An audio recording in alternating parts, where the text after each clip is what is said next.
Today, we're in Barossa Valley, having a bit of Shiraz. Let's get it. Welcome to another episode of Wine Still of the Week, where I go find a bottle that is under $20 that's punching above its weight class.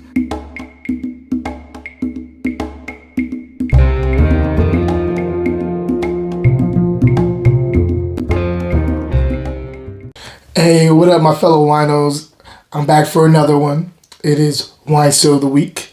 Can't wait to get into this wine with you, but before I do, I just want to let you know that today I will be dropping a video about the wine of the week. Go check that out. It's the Calabash wine of the week. Again, if you decide you want to go into Calabash and partake of this glass, it is 15% off because it's the wine of the week.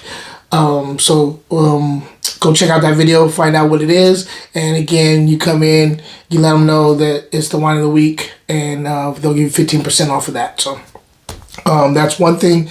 The next thing is next Thursday, we are having a really cool open mic at Calabash, and so it's going to be wine flowing. The wine bar will be open. I'll be there, and we have a lot of really cool, talented people out in the town in Oakland coming up to do what they do behind the mic, and we'll have an open mic too. So if you have, like, if you're a poet or a hip hop artist or anything like that, and you want to come up and do some on the mic, come on through to Calabash. It's going to be between 6 and 9 on next Thursday, and yeah, I look forward to seeing you guys there and having a glass with you and having a good conversation. So, and also world-class food, don't forget that. So let's get into the wine though. Today we're in Barossa Valley over there in Australia. I know I don't do a lot of Australian wines. I like Australia.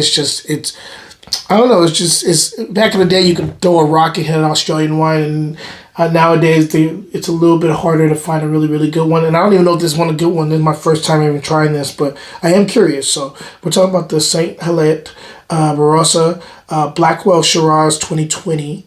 And here you go. You guys can see that label. So let's get right into this. On the nose, plum is jumping right out the glass for me. This really cool purple plum there. There's also like a little bit of like a nice leather, like really top shelf leather going on here. Maybe a little bit aged and beaten up a little bit, like, it's worked leather, like a nice mitt that's been worked through a little bit.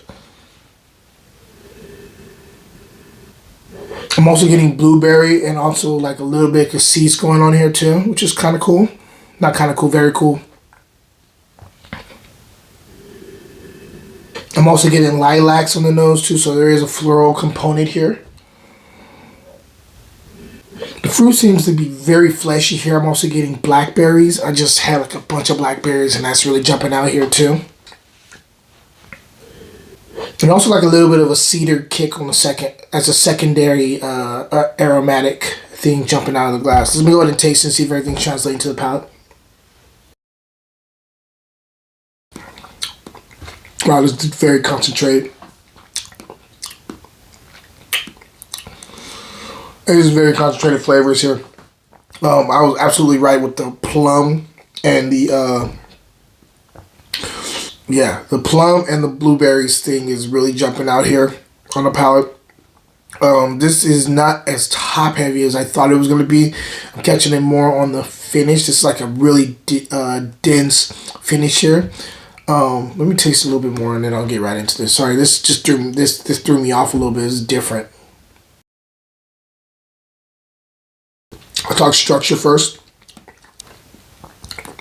Tannin is medium. Acid is medium, almost into medium plus. There's some acid here. It's hidden, but it's there. Finish is long. This is not a top heavy wine up front. Like, you get fruit, but it really starts to get more of the fruit on the finish, which is different.